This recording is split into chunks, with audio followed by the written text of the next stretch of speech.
Good morning children's.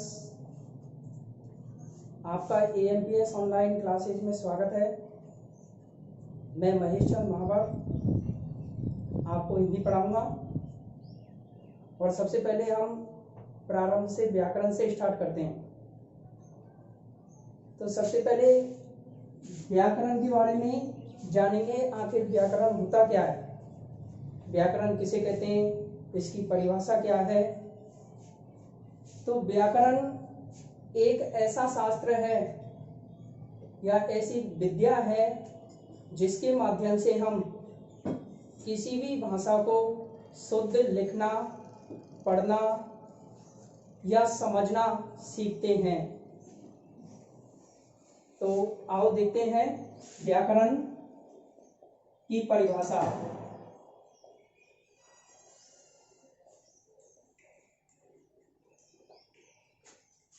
व्याकरण एक ऐसा शास्त्र है जिसके माध्यम से हम शुद्ध लिखना, पढ़ना या समझना सीखते हैं।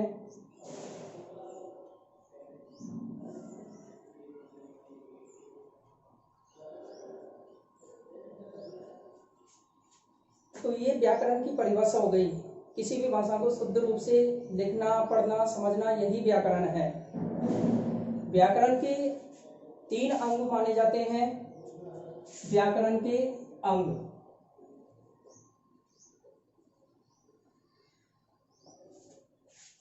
पहला वर्ण विचार, दूसरा शब्द विचार और तीसरा वाक्य विचार। ये व्याकरण के 3 अंग हैं। इन्हीं से वर्ण से शब्द बनता है, शब्द से वाक्य बनता है और वाक्य से भाषा बनती है। तो ये अंग है। थोड़ा सा आइए इन पर हम प्रकाश डाल देते हैं थोड़ा सा कि वर्ण विचार क्या है, शब्द विचार क्या है, वाक्य विचार क्या है। तो सबसे पहले देखते हैं वर्ण विचार। वर्ण विचार भाषा की सबसे छोटी इकाई है जिसके खंड नहीं हो सकते, यानी छोटी इकाई भाषा की जिसके खंड न हो, वर्ण विचार कहलाते हैं। ये हमारे स्वर और व्यंजन 2 भागों में बटे होते हैं। इनके बारे में विस्तार से हम जब अलग से इस टॉपिक को पढ़ेंगे तब जानेंगे। दूसरा है हमारा शब्द विचार। शब्द विचार में हमारे शब्द के प्रकार,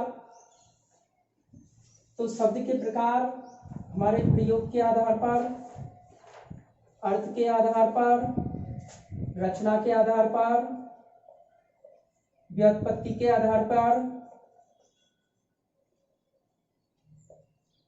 इसके प्रकार होते हैं। इनके बारे में भी विस्तार से हम जब इस टॉपिक को पढ़ेंगे तब जानेंगे।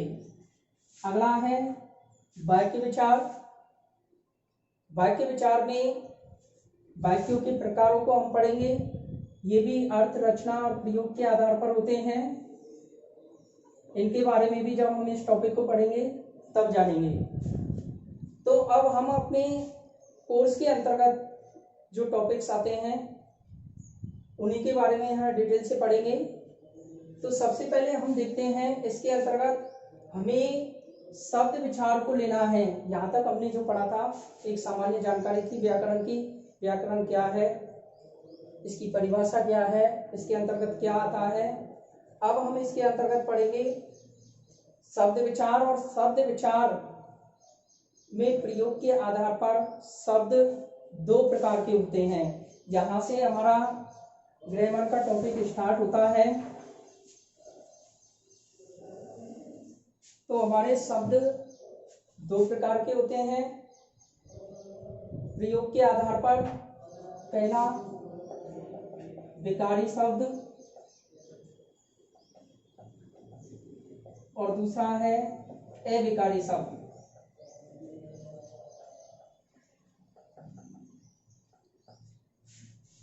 विकारी शब्द वे शब्द जो लिंग, वचन, कारक, पुरुष आदि के द्वारा परिवर्तित नहीं होते हैं,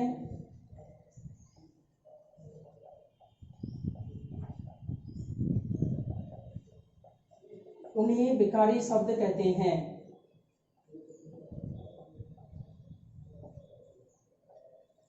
विकारी शब्द हमारे चार होते हैं।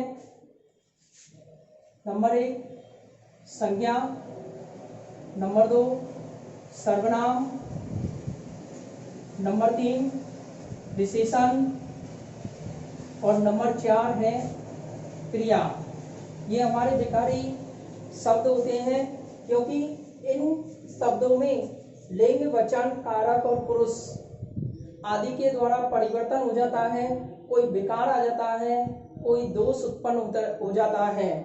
जैसे एग्जाम्पल के तौर पर हम देख लेते हैं कि यहाँ पर हम लिखते हैं राम बाजार जाता है। यहाँ पर राम संज्ञा शब्द है, जाता है क्रिया शब्द है। अब हम देखते हैं कि ये विकारी शब्द हैं संज्ञा और क्रिया, तो इनमें लिंग, वचन, कारक, पुरुष आदि के द्वारा परिवर्तन हो जाते हैं। तो हम देखें यदि राम के स्थान पर हम सीता लिख देते हैं तो ये लिंग परिवर्तन हो गया और लिंग परिवर्तन होने से इसमें विकार आ गया। इधर भी हम जाति है कर सकते हैं, इसको भी स्त्रीलिंग पुल्लिंग में परिवर्तित कर सकते हैं। उसी प्रकार एक वचन बहुवचन में भी बना सकते हैं।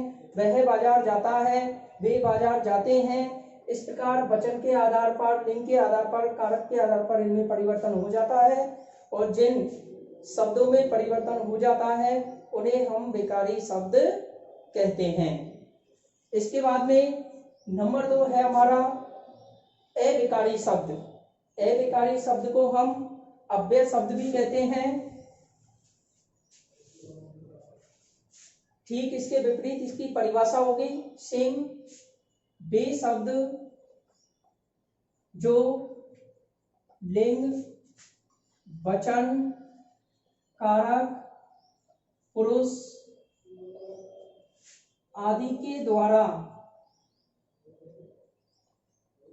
परिवर्तित नहीं होते हैं, उन्हें विकारी में होते हैं, नहीं होते हैं, उन्हें अविकारी शब्द या अव्यय शब्द कहते हैं।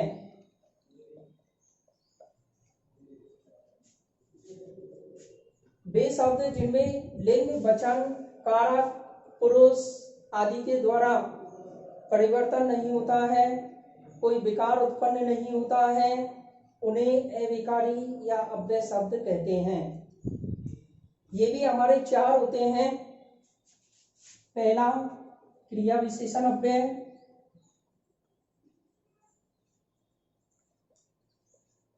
दूसरा समुच्चयबोधक अव्यय,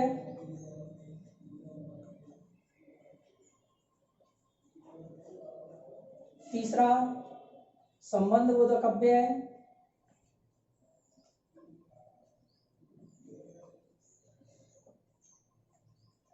चौथा विस्मयादि बोधक अव्यय।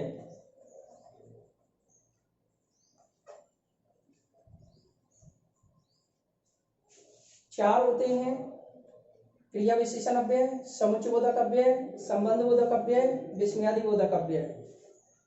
इनमें इन शब्दों में लिंग, वचन, काल, कारक, पुरुष इत्यादि इनका कोई प्रभाव नहीं पड़ता है, किसी प्रकार का कोई परिवर्तन नहीं होता है इन शब्दों में, इसलिए इनको अव्यय या अविकारी शब्द कहा जाता है।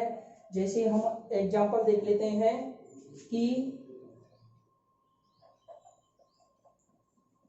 राम और श्याम भाई हैं, तो यहाँ पर हम देखते हैं कि ये संज्ञा शब्द है, ये संज्ञा शब्द है, ये संज्ञा शब्द है, और यहाँ पर एक संयोजक के रूप में है, जोड़ने का कार्य कर रहा है, इसलिए समुच्चय बोधक अव्यय है। तो हम देखें और शब्द में किसी प्रकार का कोई परिवर्तन नहीं होगा। यदि राम और श्याम की जगह पुल्लिंग के स्थान पर हम स्त्रीलिंग कर देते हैं कि सीता और गीता बहन है, तब भी और ही रहता है, परिवर्तन केवल संज्ञा शब्दों में होता है। उसी प्रकार यदि हम इनको एक वचन से बहुवचन भी बनाते हैं तो भी इसमें परिवर्तन नहीं होगा। अतः स्पष्ट है कि अविकारी शब्द वे होते हैं जिनमें लिंग, वचन, कारक, काल, पुरुष आदि का कोई प्रभाव नहीं पड़ता है, आदि के कारण कोई शब्द परिवर्तित नहीं होते हैं, वो अव्यय या अविकारी शब्दों के अंतर्गत आते हैं। इनके विषय में जब अलग से हम इस टॉपिक को पढ़ेंगे तब इनके विषय में जानेंगे हम। अब सबसे पहले हम विकारी शब्द स्टार्ट करते हैं। और विकारी शब्द में हमने पढ़ा था कि इसके 4 भेद होते हैं: संज्ञा, सर्वनाम, विशेषण, क्रिया। तो सबसे पहले हमारे कोर्स के अकॉर्डिंग आता है संज्ञा। तो हम संज्ञा के विषय में जानेंगे।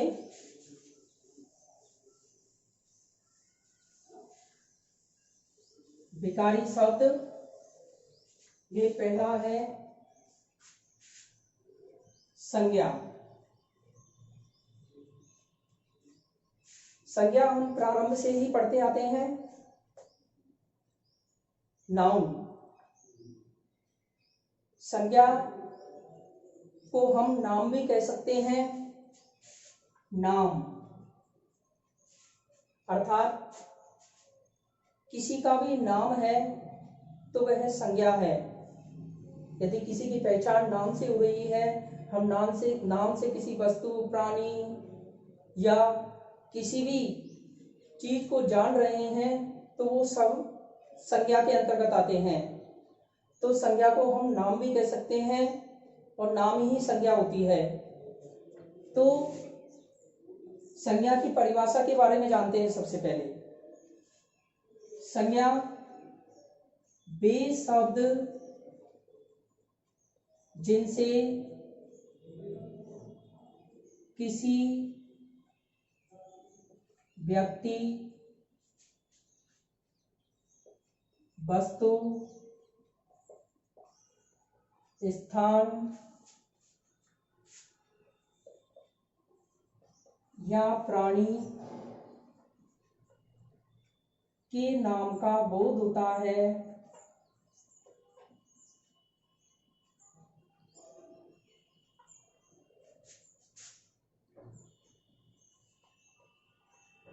उन्हें संज्ञा कहते हैं।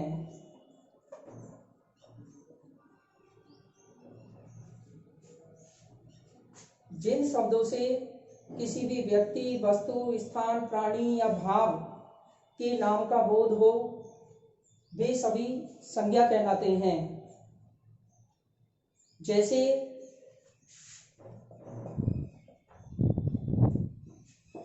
जयपुर एक शहर का नाम है, नगर का नाम है या स्थान का नाम है। राम एक व्यक्ति का नाम है। पशु एक समूह का नाम है।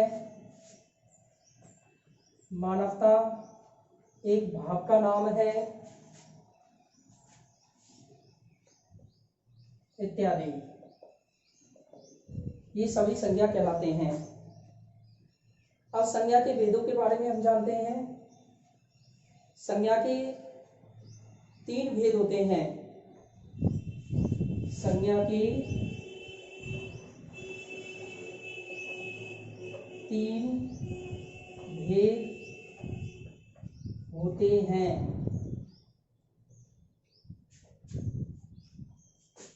नंबर 1 व्यक्तिवाचक संज्ञा,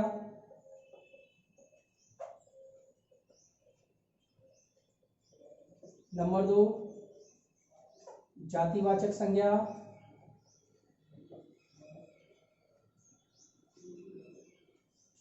और नंबर 3 है भाववाचक संज्ञा।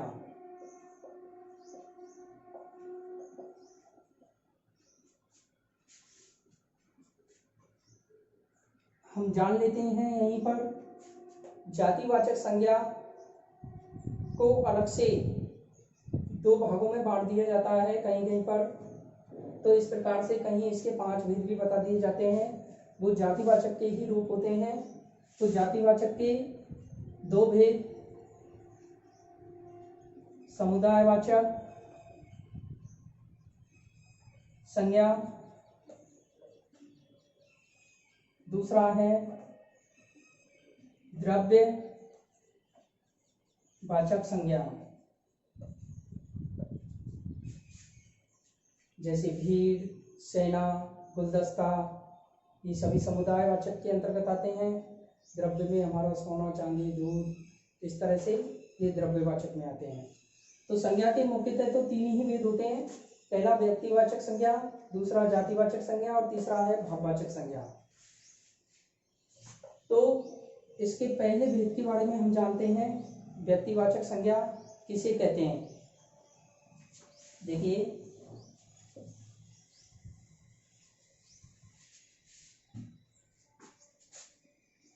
व्यक्तिवाचक संज्ञा वे संज्ञा शब्द जिनसे किसी एक या विशेष व्यक्ति, एक वस्तु, एक प्राणी,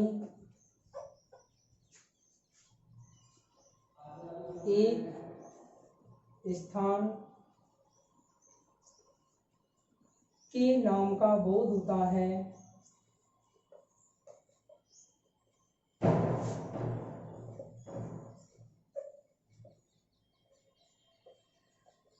उन्हें संज्ञा कहते हैं। उन्हें व्यक्तिवाचक संज्ञा कहते हैं।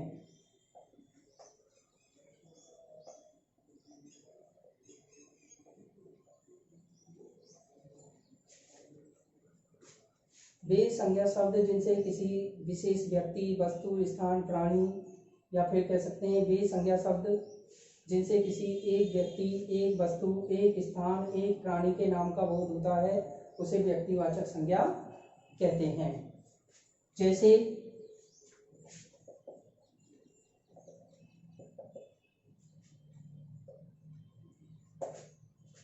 यहां से हम देखें, जयपुर एक स्थान का नाम है, एक विशेष स्थान का नाम है जयपुर।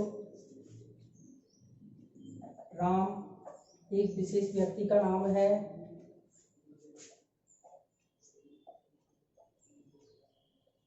भारत एक विशेष देश का नाम है।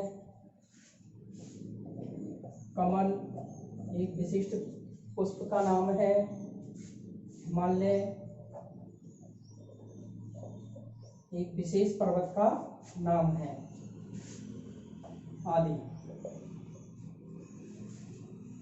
तो ये सभी एक होने का बोध कराते हैं। विशेष एक स्थान, एक व्यक्ति, एक पुष्प, एक पर्वत,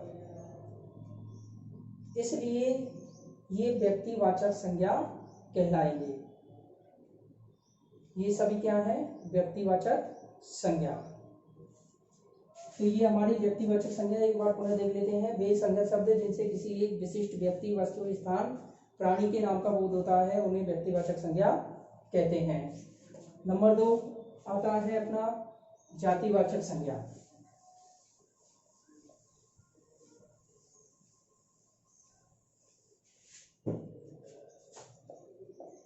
नंबर 2 है जातिवाचक संज्ञा।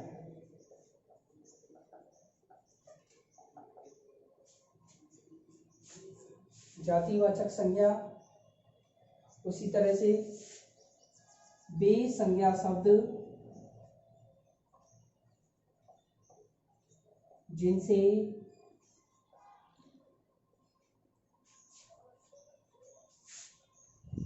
किसी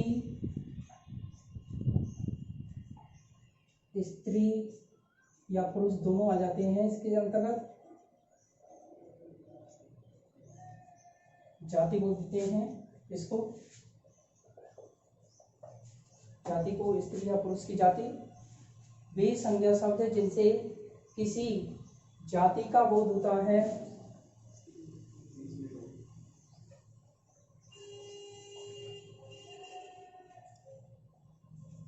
उन्हें जातिवाचक संज्ञा कहते हैं।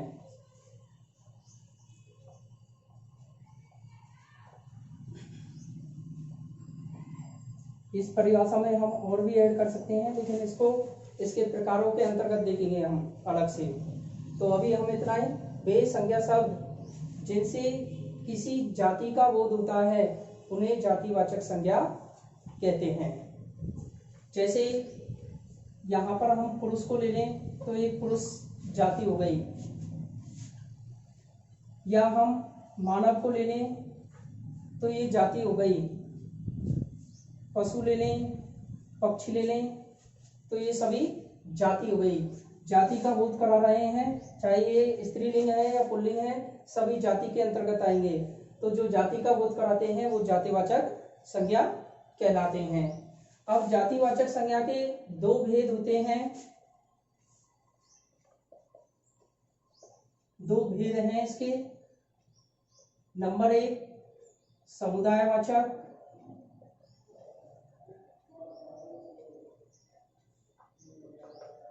सबसे पहले इसको देख लेते हैं समुदायवाचक। वे जातिवाचक संज्ञा शब्द जो किसी समुदाय का बोध कराते हैं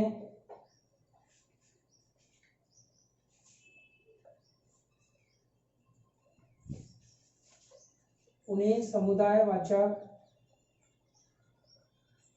संज्ञा कहते हैं। जैसे भीड़, सेना, गुलदस्ता आदि। तो ये एक समूह समुदाय का बोध करा रहे हैं, इसलिए समुदायवाचक संज्ञा।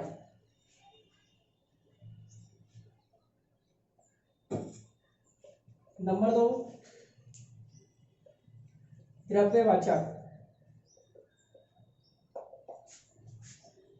वे जातिवाचक संज्ञा शब्द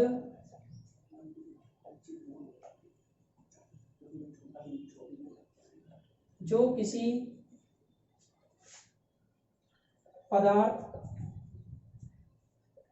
या द्रव्य का बोध कराएं उन्हें द्रव्यवाचक संज्ञा कहते हैं।